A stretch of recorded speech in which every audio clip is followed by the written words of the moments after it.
प्रभु श्री जगन्नाथ महाप्रसाद 56 भोगर गोटे रेसिपी महुर। नमस्कार, जय जगन्नाथ। कुक विथ रश्मि रे आपण मानकु बहुत बहुत स्वागत।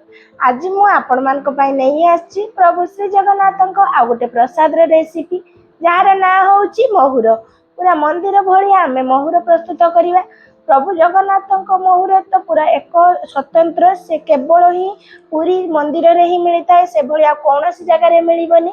किंतु मु गोटे छोट प्रयास करिछि। आपण मानकु जदि मोर ए रेसिपी पसंद आसे ताले प्लीज वीडियो को लाइक, शेयर एंड सब्सक्राइब करिया को बिल्कुल भी भूलिबेनी। आ पाखरे दिबा बेल आइकन को क्लिक करि देबे। जदि आपण मानकु मोर ए रेसिपी पसंद आसे ताले प्लीज वीडियो को लाइक, शेयर एंड सब्सक्राइब करिया को बिल्कुल भी भूलंतुनी। आ पाखरे दिबा बेल आइकन को क्लिक करि दियंतु, जहा द्वारा मोर नुवा नुवा वीडियो रो नोटिफिकेशन आपनको पाखरे प्रथमे पहुंचू। चलतु ताले रेसिपी स्टार्ट करिया। प्रथमे आम गोटे मसला प्रस्तुत करवा, तेणु भोग बनइबार मिनिमम 15-20 मिनिट आगु ये मसला को प्रस्तुत करवा। तेणु 2 चामच धनिया, 1 चामच जीरा, 1 चामच पान महुरी, 2 खंड दालचीनी, 1 चामच गोलमरीच, 5-6टी लवंग आउ 1.5 इंच अदा को पानी रे बतुरी नबा, जेमती भल भाबरे बतुरी जीवो। तापरे आम या भल भाबरे बाटी नबा। मंदिर रे ताकु तो शिल रे बटा जाए, किंतु मो पाखरे शिल नाही, तेणु मु याकु ग्राइंडर जार रे देई बाटी नउची। किंतु याकु बाटिला बेले पूरा चिकन करिकी बाटिवा दरकार नाही, टिके हल्का खदड़िया रहिबा दरकार, सेही भली आमे बाटी नबा। देखंतु मु एटी 15 मिनिट पर सबु जिनस को जो बतुरी नै दिले ताकु ग्राइंडिंग जार को देई सबु भल भाबरे याकु बाटी नबा। देखनु मु बाटी की नै आसीची, आ याकु गोटे बाउल को बाहर कर नउची। ता सहित एटी किछि परिवा नैछि। परिवारे देखंतु मोछि कट्टा कखारु नैछि। कखारु मंदिर रे चुप्पा छड़िया जाय न थाए, एमती चुप्पा लगा कखारु नैछि। ता सहित किछि बीन्स नैछि, किछि सारू नैछि, आउटी किछि कांकोड़ नैछि। ता सहित एटी कंचा कदली को काटिकी पानी रे हळदी पानी रे भिजे नैतिली, नले कला पड़ी जायता। किछि कट्टा पुटल नैछि। ता सहित आपण माने खंब आलू नहीं पारिबे बा माटी आलू नहीं पारिबे, नहले मूला नहीं पारिबे, सिंब नहीं पारिबे। किंतु मंदिर रे टमाटो, आलू, बैगण, फूलकोबी एई भलिया परिबा निया जाय न थाए। तेणु मु ए सब परिबा सहित एटी देखंतु मु हाफ कप चना को पानी रे बतुरी नैतिली 6-7 घंटा आगु। तेणु एटी भल भाबरे चना, कला चना भल भाबरे फुली जाईची। याकु आमे नबा। एबे चलंतु आमे रोसई स्टार्ट करिवा। मुझे माटी हांडी नहीं, कहीं मंदिर रे माटी हांडी रे ही रोसई करा जाए, किंतु चुली रे रोसई करा जाए मो पक्षरे संभव नथिला चुली रे रोसई करिया पाई। तेणु मुझे माटी हांडी रे रोसई करिछि, किंतु गैस रे। तेणु एटी हांडी रे 2 ग्लास पानी दे दबा। ता सहित एटी 1 चामच लूण दबा, हाफ चामच टू टिके अधिक हळदी गुंड दबा।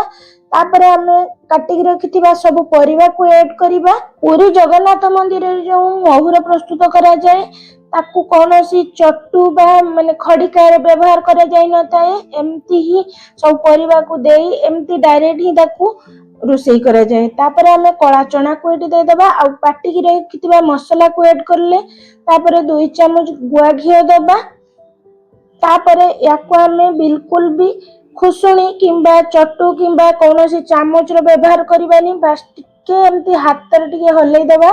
देखंतु एमती टिके मिसै नउची, जस्ट एमती बिल्कुल भी हाथ मारबेनी। मु चेष्टा करिछि मंदिर रे जेमिति बना जाए सेही भलिया मु चेष्टा ही करिछि। तापरे आमे याकू सिजिबा पई छाडिबा। एटी देखंतु एटी किछि समय पर एटी फुटा आसी गलानी, माने सब परिवा मसला सहित फुटी आसिलानी।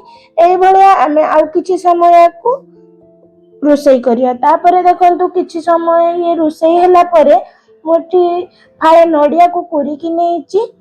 तापरे आमे याकू आउ किछि समय एटी कुक करिवा। किंतु ए जगह रे आपण माने मिठा पई गुड़ देबे 2-3 चामच, आउ हेंगु को पानी रे बतुरी की देबे। मु जहा कि परे देइथिली आउ ताकू वीडियो शूट करिया पई भूली जाइथिली।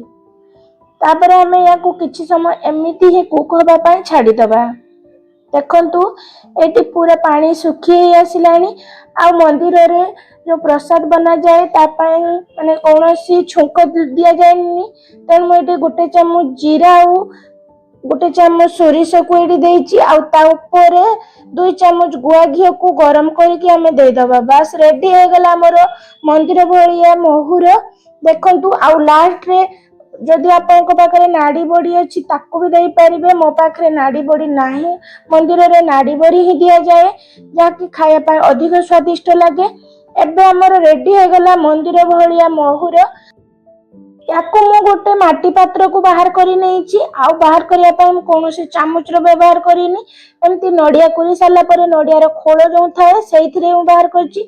ऊपर एटी पूरा नडिया कुरा आउ तुलसी पत्र देई रेडी करी नेले प्रभु श्री जगन्नाथक महाप्रसाद 56 भोग गोटे भोग मोहुर। आपण माने भी मो प्रोसेस रे बनै कि देखंतु। मु तो फर्स्ट टाइम ही बनैली आउ मते भी विश्वास हेलानी जे याकू एते टेस्टी लागि थाए। माने मंदिर रे यार टेस्ट बहुत बढ़िया लगे। एमती हमें बहुत थर खाइछु किंतु मु घरे प्रथम थर बनैली आउ यार टेस्ट टा बहुत भल लागिला। पर्सनली मो हस्बैंड या पे बहुत प्रशंसा करले। भी थरे एमिति भोग निश्चित बनातु आउ केमिति लागिला प्लीज कमेंट माध्यम रे निहाती जणेबे। आशा करूची आज मोर ए भोगर रेसिपी टी आपण मानकु बहुत पसंद आसीथिबो। रहुची नमस्कार, जय जगन्नाथ। पुणी देखाबो आउ डेनुआ वीडियो।